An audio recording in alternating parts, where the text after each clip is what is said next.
जय श्री नारायण, जय श्री कृष्णा। स्वागत है दोस्तों आप सभी का आपके चैनल जी जायसवाल यूट्यूब स्टोरी में। दोस्तों आज हम सुनेंगे वैशाख मास महात्म्य कथा अध्याय 12 के बारे में। भगवान नारायण नर श्रेष्ठ नर देवी सरस्वती तथा महर्षि वेद व्यास को नमस्कार करके भगवान की विजय कक्षा से परिपूर्ण इतिहास पुराण आदि का पाठ करना चाहिए। सूत जी कहते हैं, राजा अम्बरीश ने परमेष्टि ब्रह्मा के पुत्र देवर्षि नारद से पुण्यमय वैशाख मास का महात्म्य सुना। उस समय आपने यह कहा था कि सब महीनों में वैशाख मास श्रेष्ठ है। इसलिए यह बताने की कृपा करें कि वैशाख मास क्यों भगवान विष्णु को प्रिय है और उस समय कौन से धर्म भगवान विष्णु के लिए प्रीतिकारक है। नारद जी ने कहा, वैशाख मास को ब्रह्मा जी ने सब मासों में उत्तम सिद्ध किया है। वह माता की भांति सब जीवों को सदा अभीष्ट वस्तु प्रदान करने वाला है। धर्म, यज्ञ, क्रिया और तपस्या का सार है। संपूर्ण देवताओं द्वारा पूजित है। जैसे विद्याओं में वेद विद्या, मंत्रों में प्रणव, वृक्षों में कल्पवृक्ष, धेनुओं में कामधेनु, देवताओं में विष्णु, वर्णों में ब्राह्मण, प्रिय वस्तुओं में प्राण, नदियों में गंगा जी, तेजों में सूर्य, अस्त्र शस्त्रों में चक्र, धातुओं में सुवर्ण, वैष्णव में शिव तथा रत्नों में कौस्तुभ मणि है। उसी प्रकार धर्म के साधनभूत महीनों में वैशाख मास सबसे उत्तम है। संसार में इसके समान भगवान विष्णु को प्रसन्न करने वाला दूसरा कोई मास नहीं है। जो वैशाख मास में सूर्योदय से पहले स्नान करता है उससे भगवान विष्णु निरंतर प्रीति करते हैं। पाप तभी तक गरजते हैं जब तक जीव वैशाख मास में प्रातःकाल जल में स्नान नहीं करते। राजन, वैशाख के महीने में सब तीर्थ आदि देवता बाहर के जल में भी सदैव स्थित रहते हैं। भगवान विष्णु की आज्ञा से मनुष्यों का कल्याण करने के लिए वे सूर्योदय से लेकर 6 दंड के भीतर तक वहां मौजूद रहते हैं। वैशाख के समान कोई मास नहीं है, सत्य युग के समान कोई युग नहीं है, वेद के समान कोई शास्त्र नहीं है और गंगा जी के समान कोई तीर्थ नहीं है। जल के समान दान नहीं है, खेती के समान धन नहीं है और जीवन से बढ़कर कोई लाभ नहीं है। उपवास के समान कोई तप नहीं है, दान से बढ़कर कोई सुख नहीं है। दया के समान धर्म नहीं, धर्म के समान मित्र नहीं, सत्य के समान यश नहीं, आरोग्य के समान उन्नति नहीं, भगवान विष्णु से बढ़कर कोई रक्षक नहीं और वैशाख मास के समान संसार में कोई पवित्र मास नहीं है। ऐसा विद्वान पुरुषों का मत है। वैशाख श्रेष्ठ मास है और शेष साई भगवान विष्णु को सदा प्रिय है। सब दानों से जो पुण्य होता है और सब तीर्थों में जो फल होता है उसी को मनुष्य वैशाख मास में केवल जलदान करके प्राप्त कर लेता है। जो जलदान में असमर्थ है, ऐसे ऐश्वर्य की अभिलाषा रखने वाले पुरुष को उचित है कि वह दूसरे को प्रबोध करे, दूसरे को जलदान का महत्व समझावे। यह सब दानों से बढ़कर हितकारी है। जो मनुष्य वैशाख में सड़क पर यात्रियों के लिए प्याऊ लगवाता है वह विष्णु लोक में प्रतिष्ठित होता है। नृप श्रेष्ठ प्रपादान देवताओं, पितरों तथा ऋषियों को अत्यंत प्रीति देने वाला है। जिसने प्याऊ लगवाकर रास्ते के थके मांदे मनुष्यों को संतुष्ट किया है उसने ब्रह्मा, विष्णु और शिव आदि देवताओं को संतुष्ट कर लिया है। राजन, वैशाख मास में जल की इच्छा रखने वाले को जल, छाया चाहने वाले को छाता और पंखे की इच्छा रखने वाले को पंखा देना चाहिए। राजेंद्र, जो प्यास से पीड़ित महात्मा पुरुष के लिए शीतल जल प्रदान करता है वह उतने ही मात्र से 10,000 राजस्व यज्ञों का फल पाता है। धूप और परिश्रम से पीड़ित ब्राह्मण को जो पंखा डुलाकर हवा करता है वह उतने ही मात्र से निष्पाप होकर भगवान का पार्षद हो जाता है। जो मार्ग से थके हुए श्रेष्ठ द्विज को वस्त्र से भी हवा करता है वह उतने से ही मुक्त हो भगवान विष्णु का सायुज्य प्राप्त कर लेता है। जो शुद्ध चित्त से ताड़ का पंखा देता है वह सब पापों का नाश करके ब्रह्मलोक हो जाता है। जो विष्णु प्रिय वैशाख मास में पादुका दान करता है वह यमदूतों का तिरस्कार करके विष्णु लोक में जाता है। जो मार्ग में अनाथों के ठहरने के लिए विश्रामशाला बनवाता है उसके पुण्य फल का वर्णन नहीं किया जा सकता। मध्याह्न में आए हुए ब्राह्मण अतिथि को यदि कोई भोजन दे तो उसके फल का अंत नहीं है।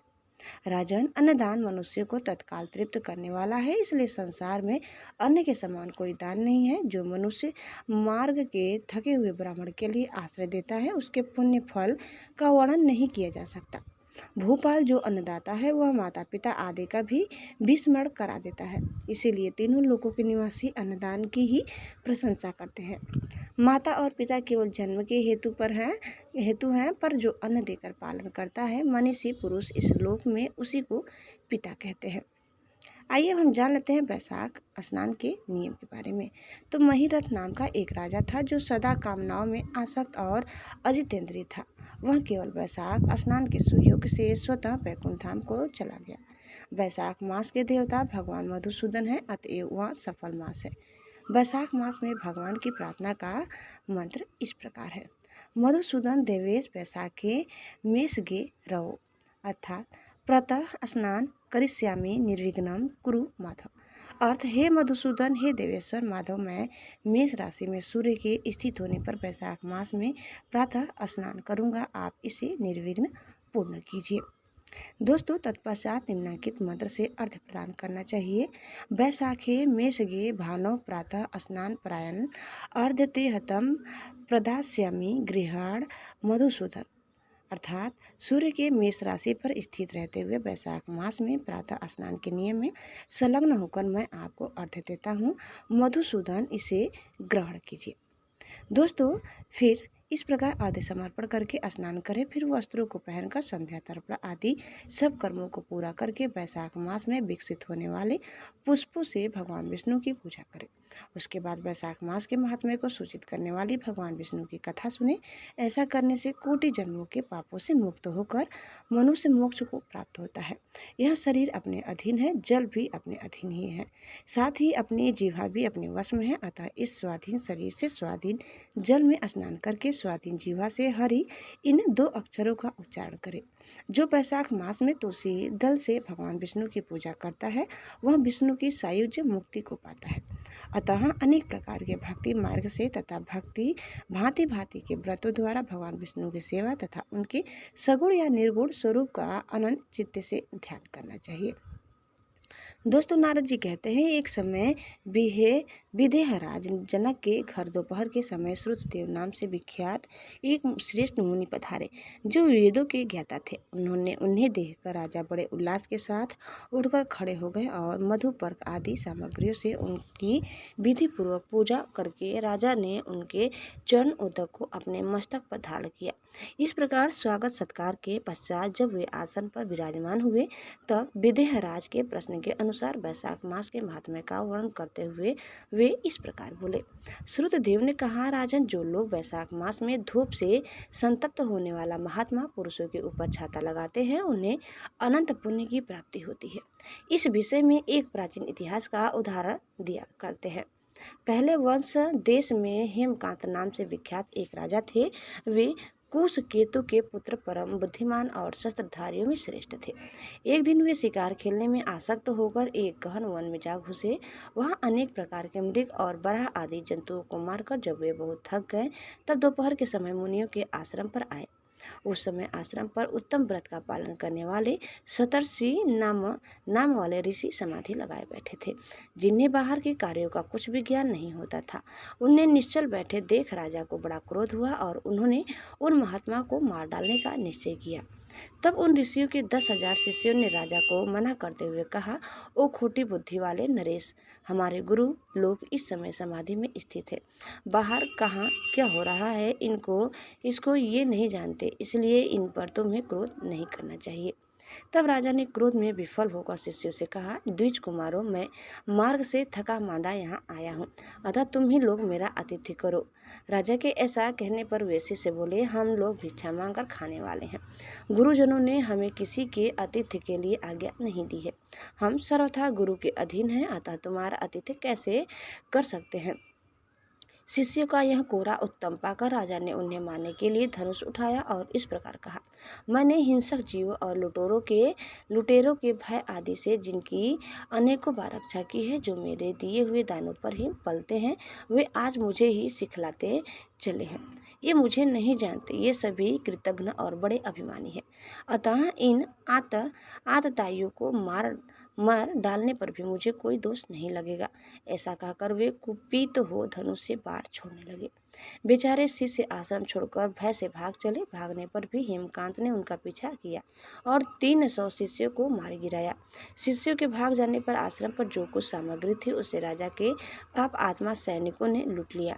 राजा के अनुमोदन से ही उन्होंने वहां इच्छा अनुसार भोजन किया। तत्पश्चात दिन बीतते बीतते राजा सेन के साथ अपनी पुरी में आ गए। राजा कुशकेतु ने जब अपने पुत्र का यह अन्यायपूर्ण कार्य सुना तब उसे राज्य करने के अयोग्य जानकर उसकी निंदा करते हुए उसे देश निकाल दिया।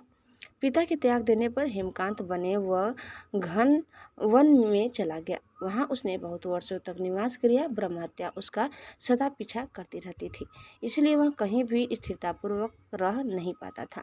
इस प्रकार उस दुष्ट आत्मा के 28 वर्ष व्यतीत हो गए। एक दिन वैशाख मास में जब दोपहर का समय हो रहा था, महामुनि तीर्थ यात्रा के प्रसंग से उस वन में आए। वे धूप से अत्यंत संतृप्त और तृषा से बहुत पीड़ित थे, इसलिए किसी वृक्षहीन प्रदेश में मूर्छित होकर गिर पड़े।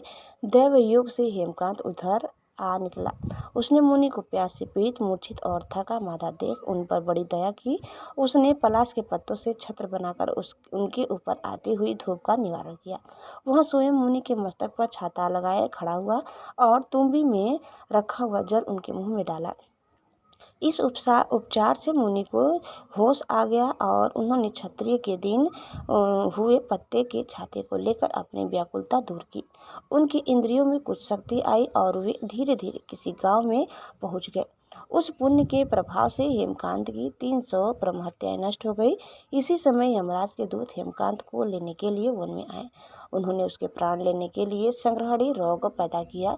उस समय प्राण छूटने की पीड़ा से छटपटाते हुए हेमकांत ने 3 अत्यंत भयंकर यमदूतों को देखा, जिनके बाल ऊपर की ओर उठे हुए थे। उस समय अपने कर्मों को याद करके वह चुप हो गया। छत्रदान के प्रभाव से उसको विष्णु भगवान का स्मरण हुआ। उसके स्मरण करने पर महाविष्णु ने भीष्मक सेन से कहा, तुम शीघ्र जाओ, यमदूतों को रोको, हेमकांत की रक्षा करो। अब यह निष्पाप और मेरा भक्त हो गया है। उसे नगर में ले जाकर उसके पिता को सौंप दो। साथ ही मेरे कहने से कुशकेतु को यह समझाओ कि तुम्हारे पुत्र ने अपराधी होने पर भी वैशाख मास में छत्र दान करके एक मुनि की रक्षा की है, अतः वह पाप रहित हो गया है। इस पुण्य के प्रभाव से वह मन और इंद्रियों को अपने वश में रखने वाला, दीर्घ आयु, शूरता और उदारता आदि गुणों से युक्त तथा तुम्हारे समान गुणवान हो गया है। इसीलिए अपने महाबली पुत्र को तुम राज्य का भार संभालने के लिए नियुक्त करो। भगवान विष्णु ने तुम्हें ऐसी ही आज्ञा दी है। इस प्रकार राजा को आदेश देकर हेमकांत को उनके अधीन करके यहाँ लौट आओ। भगवान विष्णु का यह आदेश पाकर महाबली भीष्मकसेन ने हेमकांत के पास आकर यमदूतों को रोका और अपने कल्याणमय हाथों से उसके सब अंगों में स्पर्श किया। भगवत भक्त के स्पर्श से हेमकांत की सारी व्याधि क्षण भर में दूर हो गई। तदंतर भीष्मकसेन उसके साथ राजा की पुरी में गए। उन्हें देखकर महाराज कुशकेतु ने आश्चर्य युक्त हो भक्तिपूर्वक मस्तक झुकाकर पृथ्वी पर साष्टांग प्रणाम किया और भगवान के पार्षद का अपने घर में प्रवेश कराया। वहाँ नाना प्रकार के स्तोत्रों से उनकी स्तुति तथा वैभव से उनका पूजन किया। तत्पश्चात महाबली भीष्मकसेन ने अत्यंत प्रसन्न होकर राजा को हेमकांत के विषय में भगवान विष्णु ने जो संदेश दिया था वह सब कह सुनाया। उसे सुनकर कुशकेतु ने पुत्र को राज्य पर बिठा दिया और स्वयं भीष्मकसेन की आज्ञा लेकर पत्नी सहित को प्रस्थान किया। तदंतर महामना भीष्मकसेन हेमकांत से पूछकर और उसकी प्रशंसा करके श्वेत द्वीप में भगवान विष्णु के समीप चले गए। तब से राजा हेमकांत वैशाख मास में बिताए हुए भगवान की प्रसन्नता को बढ़ाने वाले शुभ धर्मों का प्रति वर्ष पालन करने लगे। वे ब्राह्मण भक्त, धर्मनिष्ठ, शांत, जितेंद्रिय, सब प्राणियों के प्रति दयालु और संपूर्ण यज्ञों की दीक्षा में स्थित रहकर सब प्रकार की संपदाओं से संपन्न हो गए। उन्होंने पुत्र पौत्र आदि के साथ समस्त भोगों का उपभोग करके भगवान विष्णु का लोक प्राप्त किया। वैशाख मास सुख से साध्य अतिशय पुण्य प्रदान करने वाला है। पाप रूपी ईंधन को अग्नि की भांति जलाने वाला, परम सुलभ तथा धर्म, अर्थ, काम, मोक्ष चारों पुरुषार्थों को देने वाला है। दोस्तों, इस प्रकार कथा यही समाप्त होता है। आगे की कथा सुनने के लिए आप दूसरे वीडियो को अवश्य देखिए।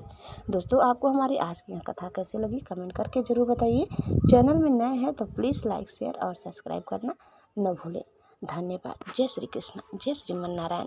एक बार प्रेम से बोली श्री बांके बिहारी लाल की जय।